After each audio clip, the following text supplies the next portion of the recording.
Привет, друзья! Меня зовут Ксения, и я с 24 года живу в Армении. Моя жизнь мало чем отличается от большинства родителей. Отвезти детей в школу, забрать их, отвезти на кружки и секции, сделать уроки, приготовить обед и, конечно же, уборку никто не отменял. А еще я вам хочу показать, что делает мою жизнь в Армении необыкновенной. Это, конечно же, мои горы и природа.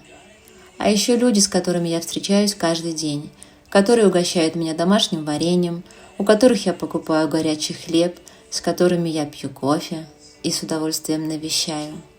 Эти люди создают произведения искусства, сами того не подозревая, потому что их главный козырь – это их улыбка. А еще доброе сердце, которое готово обогреть каждого, кто готов греться. Еще это особое чувство покоя, которое приходит только здесь, будто время замедляется, чтобы дать мне возможность рассмотреть каждую деталь, каждую тень на вершинах гор. Որպեսզի զգամ եւ հասկանամ յուրաքանչյուր շարժման նշանակությունը պարում, որը կոչվում է կյանք։